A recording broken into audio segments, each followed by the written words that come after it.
Hello, good morning সবাইকে। এখন ঘড়িতে বাজে সকাল 9টা। আমি আমার পার্লারে চলে এসেছি। আসলে কতটা খুব পার্টিকুলারভাবে কাজটা করা হচ্ছে আর কি, যাতে খুব সব কিছু খুব ডিসেন্সি লাগে। তো সেই জন্য আমার যে পার্লারে যারা সমস্ত ডিজাইনিং করছে তাদের সাথে থাকতে হচ্ছে। যাই হোক, তো আমি একটা কথা বলতে এলাম, সেটা হচ্ছে প্লেক্স নিয়ে। অনেকেই আমাকে প্লেক্স নিয়ে জিজ্ঞাসা করছো, প্লেক্স ট্রিটমেন্ট কি মিতালিদি? তোমার আমি আগের ভিডিওতে দেখেছি। তো প্লেক্স হচ্ছে একটা হেয়ার বন্ডস রিপেয়ার ট্রিটমেন্ট, যেখানে আমাদের হেয়ারের বন্ডসটাকে খুব ভালোভাবে রিপেয়ার করে, যেখানে হেয়ার বন্ডসের ডেফিসিয়েন্সি থাকে। ঠিক আছে?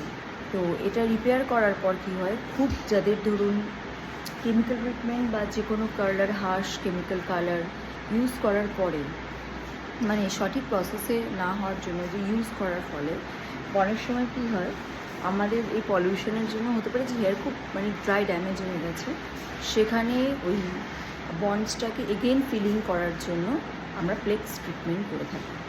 এটা কিন্তু স্পা নয়। এই সার্ভিসটা কিন্তু স্পায়ের সাথেও হয়, স্ট্রেটনিং স্মুথনিংয়ের সময় হয়, আবার কালারের সাথেও হয়।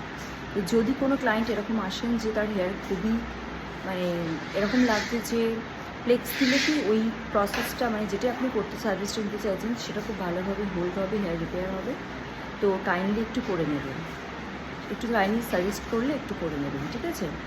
তো প্লেক্সের সম্বন্ধে যদি খুব ডিটেলসে জানতে হয়, তো আপনারা এখন তো সবাই মোটামুটি গুগল সার্চ করে সব জায়গায় যান, একটু গুগলটা ভালো করে সার্চ করে নেবেন যে প্লেক্স জিনিসটা কী। আমি যেটা করি সেটা হচ্ছে ফাইবার প্লেক্স জিনিসটাকে একটু দেখে নেব। Thank you.